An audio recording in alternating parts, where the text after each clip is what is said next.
Hey guys, welcome back. The age old question: is it worth it to buy a budget instrument, budget guitar? Now,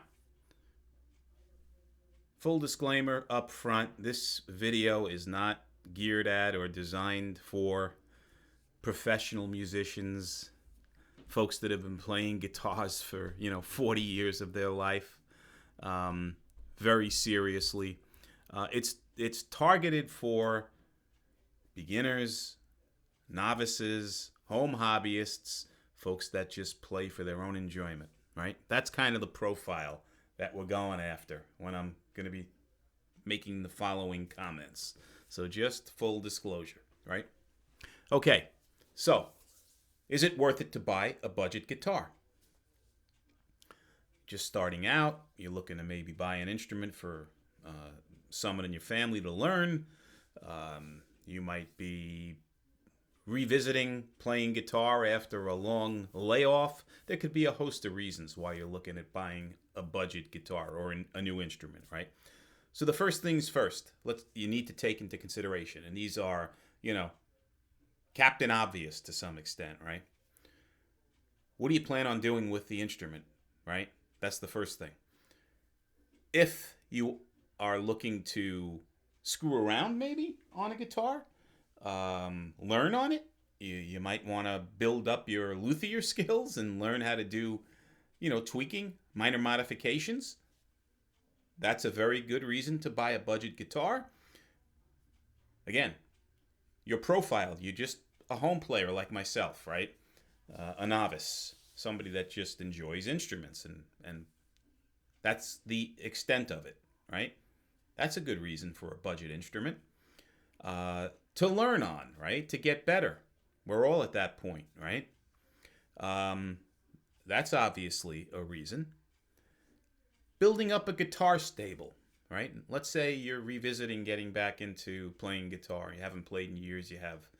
You want to start building up uh, a different variety of guitars. Maybe you want to have a Les Paul style guitar, a Strat style guitar, something with a P90, something with a crazy body shape, a flying V, whatever the case is. But you don't want to spend thousands of dollars getting there, right? So you just want to build a quick herd. More is better. That mentality, right? Budget instruments are great for that cause. Now, on the flip side, why you probably don't want to buy a budget instrument is you play out, right? You play and it doesn't have to be professional. Obviously, I said this is not geared at professionals. Let's say you are playing in a church band or a bar or just playing out with your buddies at different venues, right? There's what I call the snob factor, right? It always You're always a little bit self-conscious about the headstock on the guitar, not saying Fender or Gibson or Ibanez or Yamaha or Schecter. None of these mass-produced, well-known household names on the guitar, right? If that's where your head is at and you're very self-conscious of that, you probably want to buy a Fender or a Squier or something that is part of a larger, well-known operation. The other thing is, let's say you buy a guitar and you trade them in and out very frequently. So you're constantly buying to sell, buying to sell, buying to sell.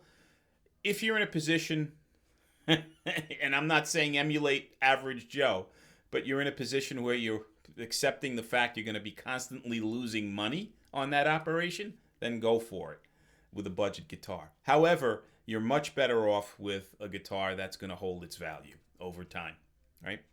Similarly, if you are going in to the purchase with the mindset that like a valuable coin or a certain model car that's highly in demand, that when the time comes for you to resell the guitar, you're going to actually make money. It's going to appreciate over time. You certainly don't want to buy budget guitars, right? Obviously.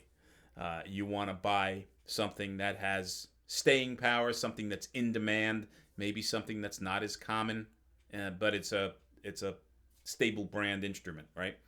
So all those reasons you're going to have to think about when you're making your purchase on whether it is worth it to buy a budget guitar, right?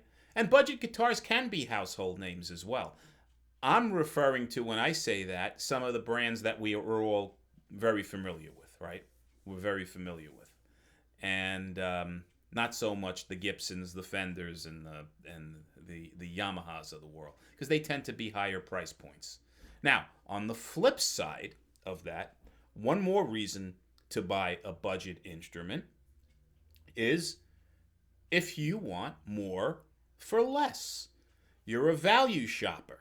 You don't care about what's on the headstock, right? All you care about is, for my $100, I'm just using that as an example, $200, $300, whatever, my spend, I want a return that's going to be higher or more valuable than the other guys are giving me for that same spend, same amount of money. Now we're talking about, these are two good examples. That's why I have these two guitars out, right? Here's a tease. This is the very familiar SBH E-Series Tele-style guitar, right? And I've gone over this a boatload of times. You're getting more for what you're paying for this guitar than most guitars, right? Locking tuners on this guitar comes standard, right? You're getting stainless steel rounded fret ends on this guitar. You're getting a pool routing on this guitar, so you can make modifications, right? I mentioned that as a point earlier. Some guitars don't allow you to make certain modifications because there are restrictions in the build. Let's see. What else are you getting here? You're getting this contoured heel joint at the neck for comfort factor. You're getting this extra cut over here on the back of this T-style guitar for, again, accessibility, right? Getting the tummy tuck, the tummy carve. Well, where am I pointing? Back here, right?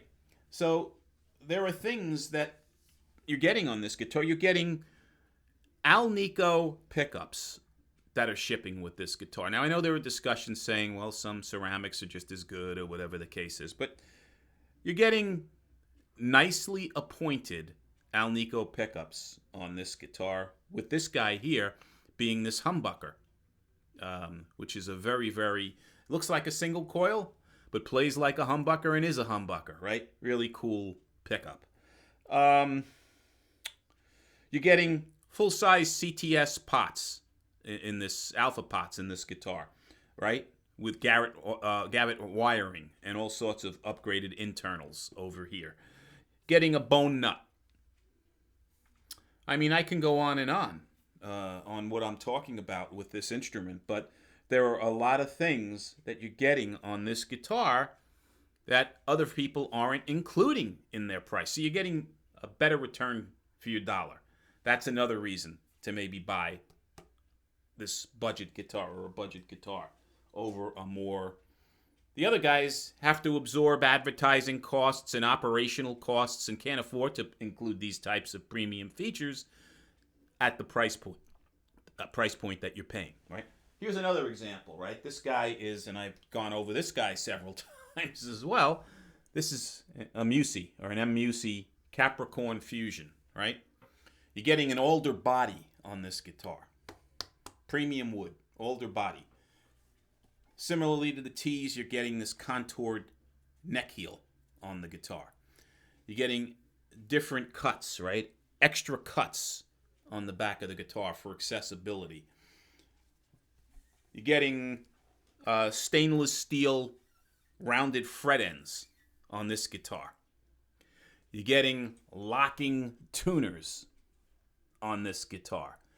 You're getting a beautiful roasted maple neck on this guitar. You're getting Alnico pickups on this guitar as well. Humbucker, single. You're getting a very high quality 2-point Shrem bridge on this guitar with the pop-in, not the screw-in, but the pop-in tremolo arm. Bone nut. What else? I'm trying to think if I'm missing anything. Full-size block on the trem. Yeah. Full-size alpha pots on the guitar. Just very, very well-made instrument, right? Rosewood fretboard. I mean, crazy stuff, right? No Laurel fretboard here like you get on a lot of the name brand instruments. This is just a lot of bang for the buck on this guitar. Beautiful feeling compound radius neck. That's the other thing. So both of these instruments are great examples of more for less. And that's one other reason why you might want to buy a budget guitar. So, I've went over a bunch of different things. Reasons to, reasons not to. Ultimately, it's up to you. But hopefully this was informative. This was something that was entertaining to some extent and something you enjoyed. So if you like these videos and want to see more, please subscribe. If you have any questions on anything I said, disagreements, agreements, whatever the case is, other ideas, please put them in the comments and share your thoughts. And as always, until the next one, be well, see you soon. Take care.